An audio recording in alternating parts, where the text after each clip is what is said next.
La team, je suis de retour. Donc, j'avais pas mal de choses à faire ces derniers temps. Mais là, je reviens tout doucement. Alors, je vais faire une petite vidéo. Voilà. Qui laisse à penser des signes de bull run. Et je vais tenter de vous expliquer pourquoi. Donc, quelques exemples. Hein. Avec déjà le narratif des ETF Bitcoin. Donc ça, en fait, on n'est plus très loin en fait de que ce soit validé, même si la SEC a encore essayé de mettre son veto. Mais on sent que c'est de plus en plus proche. Vous voyez? Et donc le Nasdaq dépose un nouveau dossier pour l'ETF BlackRock, Spot Bitcoin, et nomme Coinbase comme partenaire de surveillance. Donc là, on a le Nasdaq aussi qui s'y met, mais j'ai envie de vous dire, le Nasdaq qui rentre dans la danse, voilà, BlackRock certainement va être approuvé, voilà, tout comme Fidelity. À un moment, ils vont tous être acceptés d'un coup. Ce serait sous peu ou bientôt. Et là, on voit que c'est Coinbase qui sort comme grand gagnant, puisque c'est Coinbase qui a été choisi par l'ensemble des demandeurs, des demandes, de toutes les demandes là, toutes les institutions là qui ont fait une demande d'ETF, eh bien c'est Coinbase, c'est par Coinbase qui vont passer. Donc Coinbase ressort comme grand gagnant. D'ailleurs, l'action Coinbase a explosé aujourd'hui et elle performe hein, depuis quelques jours là. Et moi je le revois, hein, je le vois dans mon investissement. J'ai aussi investi sur Coinbase. Et je suis en bon profit là, dessus là. Et c'est que le début, hein, parce que je compte rester à long terme. Mais en tout cas, Coinbase remonte bien. Donc là, si vous voyez le graphique là sur un mois, c'est une belle performance là. Vous voyez? Et c'est que le début. Hein, parce que si c'est accepté, ça pourrait aller encore plus vite. Hein. Donc on verra ça. Mais en tout cas, il faut retenir que à toutes les demandes d'ETF vont passer par Coinbase, mais risquent d'être approuvés. Pour le moment, c'est seulement des demandes, voilà, pour être approuvés. Mais pour le moment, ça n'a pas été encore accepté. Mais ça pourrait s'en venir sous peu. Et ça, c'est l'un des premiers signes d'un bull run à venir, là. Vous voyez? Donc, on va avancer. Regardez, hein, ça, c'est l'actualité du jour. Bernstein, donc gestionnaire d'actifs de 646 milliards de dollars. Donc c'est énorme, hein, 646 milliards. Hein. C'est pas mal quand même. Bon, c'est pas BlackRock et c'est 10 000 milliards, mais quand même. 646 milliards. Et donc l'approbation de la SEC pour un FNB au comptant Bitcoin est probable. Donc ça, c'est Bernstein qui le dit. C'est Bernstein qui déclare ça. Et donc, ils disent que la SEC pourrait approuver un FNB au comptant sur le Bitcoin. Donc, je ne sais pas si c'est pas trop un ETF, mais je ne sais pas ce que c'est quoi les acronymes de FNB, mais au comptant. Mais ça participe dans le fait que le narratif où il va y avoir des indices ou des trackers sur le Bitcoin. Là. Donc, en fait, c'est un ETF. Hein, c'est une variable d'un ETF, puisqu'il a marqué ETF. Vous voyez ? Donc, en fait, on sent que c'est de plus en plus proche et que ça s'en vient là. Il va juste falloir encore quelques jours de patience peut-être, mais ça s'en vient. Autre narratif en dehors des ETF, et même comme quoi, bon, je vais vous revenir dessus, mais Hong Kong a accepté à travers HSBC. On va revenir sur ça juste après. Mais en tout cas, Hong Kong et la Chine pourraient mener le prochain bull run. En tout cas, le narratif asiatique, la chinois... ça pourrait être un des facteurs. Donc, il faut retenir ça. Et pourquoi j'ai souligné ça? C'est que la Chine, elle, est en avance par rapport aux États-Unis, à l'Occident, sur l'inflation, tout ça. Donc, la Chine n'est plus à la période d'inflation. Eux, ils sont au niveau de la déflation, là. Ils ont passé la récession, tout ça. Et là, ils sont même en déflation. Et là... qui dit déflation dit économie morte, tout ça, mais ce qui veut dire que ils vont plus être très loin de relancer la planche à billets. Vraiment, ils sont déjà en coup d'impression monétaire. Hein. Ils impriment déjà 10 milliards par mois là, ou je sais plus. C'est une zone de prix là de 10 milliards par là. Mais ils vont y aller plus fort. Mais on voit que la croissance repart là-bas. Là. On a les ventes de VU chinoises qui décollent. Et même les voitures électriques en général, même avec Tesla, là, c'est en train de pousser, là. Vous voyez? Et en Chine, là, tout ce qui est véhicule électrique, c'est en train d'exploser les ventes. Et en tout cas, en fait, c'est pour vous montrer voilà, que la croissance va repartir en Chine. Avant même les États-Unis ou les choses comme ça. La Chine a un coup d'avance, en tout cas, sur sa politique monétaire. Et donc là, ils sont bien partis pour retrouver de la croissance. Et Tesla, eux, alimentent, en tout cas, la bourse, là, le Nasdaq, là, dans ces derniers jours. Et même Tesla explose, hein, en bourse, tout ça, là. Donc là, vous voyez Xpeng qui bat des records. Voilà, ils battent tous des performances, hein. Ici, vous avez Tesla. Regardez, Tesla, c'est du plus 6,90%. Quasiment du plus 7% sur la journée, hein, pour Tesla. Donc, si vous regardez, depuis un an, ça fait que de remonter, hein. Vous voyez là? Donc, Tesla qui performe pas mal. Et c'est que le début, hein, pour Tesla. Parce que ils n'ont même pas encore sorti, hein, la moitié de leur modèle, hein. Ils vont bientôt sortir la modèle 2, la petite berline, la supercar à sortir, la Tesla Semi, la Tesla Cybertruck, leur robot là, Optimus, tout ça. Il n'y a rien qui est encore sorti vraiment. Donc Tesla, il y a une énorme croissance à prendre, hein, sur eux là, dans le futur là. Donc à voir, c'est très intéressant tout ça. Pour rester sur le narratif de la Chine. La Chine, regardez, c'est Klaus Schwab, hein, le patron là, du World Economic Forum, là, à Davos, tout ça, là. Regardez ce qu'il dit. La Chine devrait diriger le nouvel ordre mondial et le reste du monde devrait suivre. Nous devons reconnaître la Chine comme la plus grande superpuissance du monde. Vous voyez? Donc Klaus Schwab, fondateur du Forum économique mondial, a ordonné aux dirigeants mondiaux d'accepter la Chine comme la nouvelle surpuissance mondiale.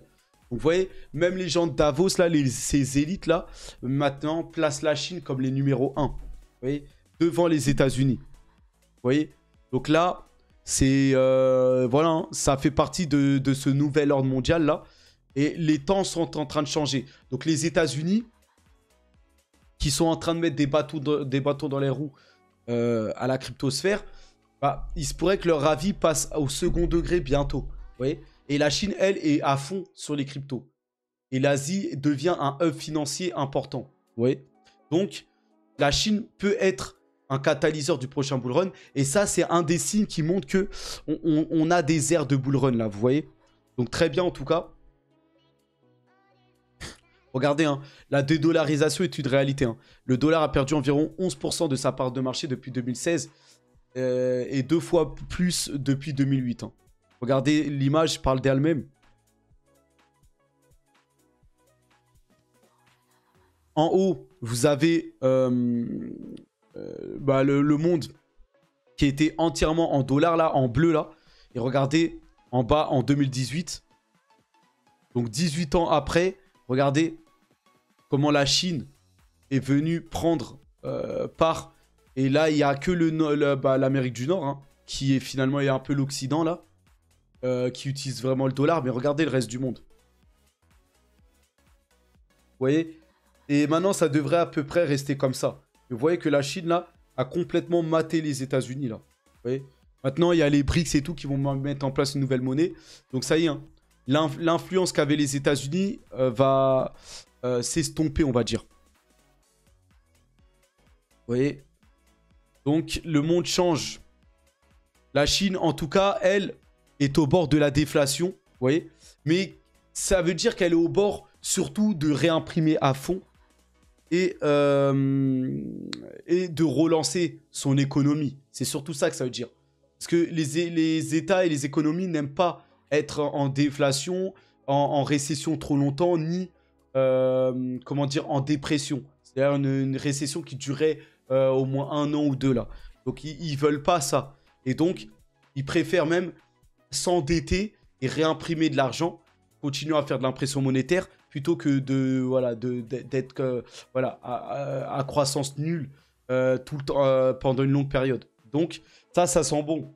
On n'est plus très loin en tout cas d'une relance forte en Chine là. Et ça peut alimenter le marché. Donc voilà l'un des signes de bull run là. Regardez, hein, toujours en Chine, hein, et ça c'était la grosse nouvelle. HSBC, qui est une banque suisse normalement, je pense, mais qui est une des plus grandes banques, ou la plus grande banque à Hong Kong en tout cas, en Chine, fait le grand saut donc pour des ETF, pour proposer des ETF Bitcoin et Ethereum. Vous voyez? Donc la Chine peut alimenter justement ça là. Hong Kong va alimenter. Et ça, c'est des signes d'un bull run à venir. Parce que ça se met en place là. Et il va exposer des milliers d'investisseurs chinois à travers cet ETF là. Et ça va faire augmenter le prix du Bitcoin et des cryptos en général. Donc Hong Kong, HSBC Hong Kong permet désormais à ses clients de négocier des ETF Bitcoin et Ethereum. Vous voyez? Donc voilà, à Hong Kong, HSBC devient la première banque à offrir l'accès à des ETF Bitcoin et Ether. Vous voyez, il veut exposer des milliers d'investisseurs, des milliers de traders voilà, à leur ETF. Et ça va, il va y avoir une forte demande pour Bitcoin et Ethereum. Et donc, ça va faire augmenter leur prix. Simplement. Donc voilà, hein, la Chine très puissante. L'Asie du Sud-Est, de toute façon, va être puissante. Singapour, ça va être le nouveau hub financier mondial. Hein. Le hub pour les riches, tout ça, on va dire. Ça va remplacer Londres ou la Suisse. Vous voyez pour les dépôts de grosses fortunes, des choses comme ça. Maintenant, il faut compter avec Singapour. Vous voyez? Et Singapour, l'OCBC, une banque de Singapour, prévoit de générer 2,2 milliards de dollars de revenus supplémentaires d'ici 2025. Donc, vous voyez, ces pays d'Asie du Sud-Est vont enregistrer d'énormes croissances là, sur les prochaines années. Et on voit que c'est l'Asie qui va connaître la plus forte croissance. Surtout l'Asie de l'Est, là. Vous voyez? Alors, désolé, ça a bugué un petit peu. Mais en tout cas, vous voyez que c'est bien parti pour que la Chine domine. La Chine et l'Asie du Sud-Est. Donc ensuite, on va regarder parce que le prix du Bitcoin aussi nous montre que probablement là, on est parti pour des nouveaux plus hauts. Et regardez, cette image, elle parle d'elle-même. J'en ai deux comme ça. On va montrer celle-là déjà. Mais à chaque fois qu'on a été dans le rond, là, qu'on a cassé cette ligne rouge, regardez ce qui s'est passé. C'était quand même, on est allé un étage plus haut. Vous voyez, là, ici, vous voyez, un étage plus haut. Ensuite, ici, un étage plus haut. Et donc là, on vient de casser ça. Donc, on ira certainement à un étage plus haut. Simplement. Donc, peut-être jusqu'au 40K par là, là. Vous voyez. Donc, c'est très intéressant. On va voir sur d'autres images. Mais en tout cas, là, on n'est pas loin. Là, on est pile sur la ligne, une grosse ligne de résistance. Et là, on l'a même cassé. Hein, parce que là, ça nous marquait 30 600. Là, on a cassé cette ligne de résistance. Hein. Je ne sais pas si on peut le voir ici. Mais en tout cas, là, maintenant, on était dans les 31 000. Hein. On est même dans les 31 300. Hein. Donc, ça progresse. Hein. Le Bitcoin progresse. Les cryptos progressent. Donc, on y est. Et là, on a cassé cette ligne. Donc, on a des très fortes chances d'aller chercher les 32 voire 35K là, à court terme. Là. Donc, on va voir ça. Regardez, on peut rebondir là. À chaque fois, regardez, hein, le trait là, le trait noir là. Regardez, quand on l'a passé là, le retest, regardez le long bull run qu'on a fait. Vous voyez? Ensuite, on a tergiversé. Ici, on l'a recassé. Bon, on est venu ici, mais regardez, quand on l'a recassé ici en 2020... En fait, ici, on l'a cassé, on était parti pour aller tout de suite plus haut. Mais on a eu le Covid. Vous voyez, la crise du Covid, donc on est revenu à des plus bas. Par contre, après, on est revenu chercher, on l'a cassé. Cette fois, on est allé très haut. Mais maintenant, regardez. Là, on l'a cassé, on est venu ranger. Et là, il se pourrait que maintenant, on aille. On a rebondi dessus, là. Et maintenant, on va peut-être aller chercher très haut, là. Donc, après, tout ça, ça va dépendre de ce qui se passe sur la macroéconomie. Ce qui se passe par rapport au spot ETF. S'ils valident les ETF ou pas. Voilà, si la Chine peut-être lance le bull run, on ne sait pas. Il faut des catalyseurs, vous voyez. Toujours aussi l'inflation, le combat contre l'inflation, la hausse des taux d'intérêt américaines. Voilà, tout, ça va dépendre de tout ça, mais on est dans une bonne configuration. Là, le Bitcoin maintenant est bien placé au-dessus des 30 000. Il est monté à 31 000. Donc là, on n'est plus très loin, là, vous voyez, de remonter. Et regardez, ici, on a un scénario... qui ressemble. Là, il compare 2016 et 2023. Et là, qu'est-ce qu'on voit? on voit, regardez, en 2016, on avait touché 3 fois. C'est à la 3e fois qu'on a cassé. Même presque à la 4e. Enfin, ouais, on a buté 3 fois avant de casser. Là, on est à 1, 2. Donc, on va peut-être redescendre et toucher une 3e fois. Peut-être. Là, en fait, là, ils disent que c'est la limite des 31 000. Mais là, actuellement, on a cassé les 31 000. Donc, on peut même aller chercher plus haut maintenant. La zone, la barre blanche des 31 000. Maintenant, est-ce qu'on va repartir en dessous et venir encore ranger? À voir. Mais en tout cas, cette ligne de résistance des 31 000, on l'a cassée là, actuellement. Là. On peut y aller chercher les 40 000 là, à l'horizon. Là. Donc, on va voir. Mais regardez, en 2016, quand on avait cassé ça, on était allé très haut. Hein. On est allé haut, on est redescendu. Vous voyez? Ensuite, gros rallye, hein, très haussier. Vous voyez? Donc là, ça pourrait le refaire ici, là. Donc, aussi, autre, regardez, Bitcoin a clignoté, la signature haussière, tac, tac, tac. Donc, regardez, objectif 105 000. Et target à jusqu'à 240 000. Hein. On pourra voir. Donc, target là jusqu'à 240 000. Faut voir. Faudrait casser, mais bon. Mais ce que vous voyez là, au niveau du RSI là, regardez. Hein. On a tout là, on a inversé. Hein. On a inversé là, maintenant on n'a plus qu'à monter là. Et regardez les autres fois, on avait fait une courbe à l'envers, on est ensuite remonté. Pareil ici en 2019, un peu plus léger, remonté. Là, un peu plus long là. Mais là, on est descendu très bas, hein, comme vous le voyez là. Et là, normalement, on est dans une phase où on devrait se retourner et aller chercher plus haut là. Vous voyez? Et là, en haut, bah regardez, hein, c'est quand on casse...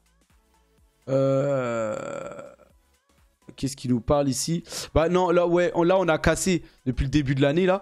Et là, on est au-dessus de la ligne jaune. Et tant qu'on est au-dessus de la ligne jaune, en général, on est en bull run. Donc là, vous voyez les traits pointillés jaunes, là. Enfin, les croix jaunes, là, orange, là. Bah, on est au-dessus au niveau des cours. Donc là, ça devrait nous insuffler un bull run. Tant qu'on est au-dessus, bah, en fait, on est en phase haussière. Vous voyez? Et là, on est au-dessus. Donc là, on est en phase haussière, là. Vous voyez? Et quand on est en dessous, quand les croix là, orange passent au-dessus des cours, bleu là, bleu-noir, en fait, on est en phase baissière. Vous voyez? Mais là, on est en phase haussière. Donc, on verra. Objectif 105K. Donc, ils disent que là, on va aller jusqu'aux 105 000 $ pour le Bitcoin. Et ensuite, 240 000. Donc, on verra. On verra. Mais en tout cas... c'est de la croissance qui nous attend à court terme. Enfin, à moyen terme, en tout cas. Ici, autre exemple, c'est que ça accumule hein, du Bitcoin. Rien que ça accumule, toujours plus. Donc, voilà. La preuve, c'est une ligne droite. Bah, voilà, tout le monde continue à accumuler du Bitcoin. Donc ça hold et ça accumule. Ça accumule. Donc les montagnes grossissent là, on va voir. Vous voyez? Donc ça, c'est une très bonne nouvelle. Très très bonne nouvelle. Et donc voilà, hein. Autre narratif aussi, un autre signe, c'est Ripple qui à tout moment peut se ressortir vainqueur. Donc là, on attend les décisions de la juge par rapport aux documents, Inman, tout ça. Cette décision, elle peut arriver à tout moment. Donc Ripple, c'est aussi... un narratif et un signe que le bull run peut être à l'horizon là, puisque on sent comme comment dire, un espoir de victoire là qui arriverait là sous peu là. C'est ce qu'on ressent pour Ripple. On attend le dénouement, mais tout le monde est assez confiant, donc on verra si c'est Ripple qui peut insuffler. Mais là, c'est quoi le message que je voulais vous dire là? C'est que en fait, j'ai marqué la vidéo comme signe de bull run. En fait, on a déjà les signes et on est déjà en bull run. Qu'est-ce qui se passe là sur les cours? N'oubliez pas aussi hein, les élections américaines en 2024, ça aussi, ça va avoir un impact directement sur les cryptos. Vous voyez? Donc, je vais revenir sur mon profil là. Et en fait, quand vous voyez le cours en fait, du Bitcoin, qu'est-ce que je voulais mettre? J'ai pas un cours plus intéressant là sur le Bitcoin. Bon, je vais plutôt aller sur... On va aller sur... allez. Market cap. On va mettre le cours du Bitcoin là. Mettre le cours du Bitcoin depuis le début. Bitcoin qui monte beaucoup. Mais j'ai envie de vous dire, regardez. Ici, vous le voyez là. Regardez bien. Vous voyez qu'on est en phase montante. En fait, on est déjà en bull run. Hein. Regardez bien. Depuis là, je vous ai mis la date là. Décembre là. Depuis décembre, on n'est que en phase montante. Mais on a l'impression que on attend toujours le dénouement par rapport à l'inflation, les taux d'intérêt, les choses comme ça. Ça, c'est un gros piège. Parce que là, ce qu'on est en train de nous dire, le narratif, c'est que la bourse est trop haute et que ça va exploser et que ça va emmener les cryptos. Et que, en fait, oui, les cryptos sont bien montés, mais il va y avoir une dernière capitulation. Alors que pendant ce temps-là, les cryptos, eux, montent tranquillement. Là, on va aller jusqu'aux 40K, petit à petit, 50K. Et ensuite, on va même pas s'en rendre compte qu'on va se retrouver quasiment proche de l'ATH du Bitcoin. Alors que bah, on attend toujours la fin de la hausse des taux d'intérêt et de l'inflation qui s'arrête toujours pas. Enfin, en fait, là, on est en train de monter petit à petit et il n'y a personne qui veut vraiment rentrer encore dedans. Et en fait, qu'est-ce qui se passe? On va revenir tranquillement aux 50K sans que personne s'en rende compte. Et d'un coup, bah, on sera arrivé à la fin de la hausse des taux d'intérêt et tout ça. Et là, la Fed va annoncer qu'elle va recommencer à imprimer et tout ça et baisser les taux. Et là, on va passer de 50 000 à 100K d'un coup. Et les gens, en fait, vont être dans un FOMO. Parce que les gens, déjà, là en fait, on fait que de monter, en fait. Mais les gens ne remarquent même pas. En fait, le message là que j'ai envie de dire, soyez déjà dans le train. Parce que là, on a une ambiance comme quoi, oui, c'est à 30K, mais on est indécis, on attend la capitulation, ça va revenir à 20K, ou les choses comme ça.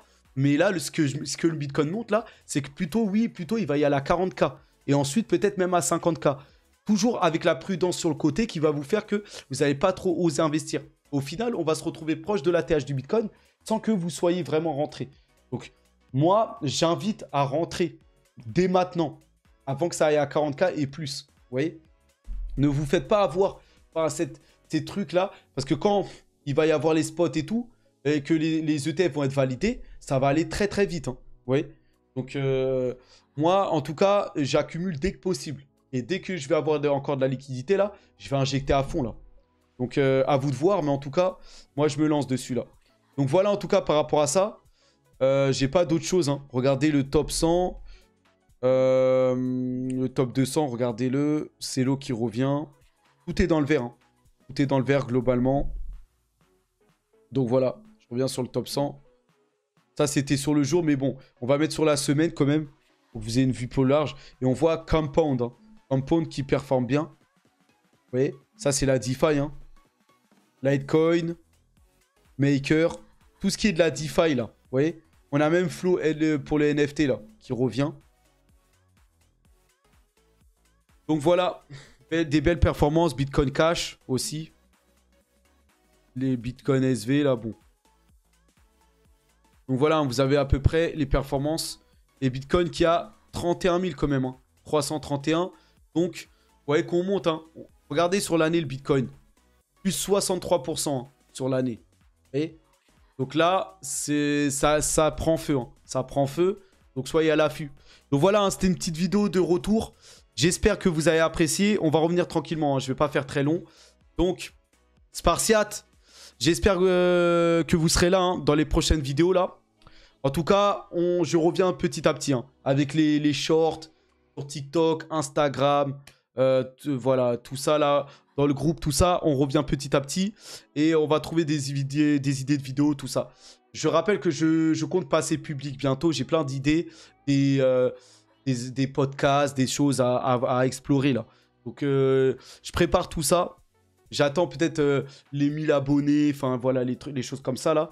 Et ensuite, je vais m'exposer un peu plus là. Donc voilà. Merci à tous, hein. Force à nous. Hein. Allez, à plus.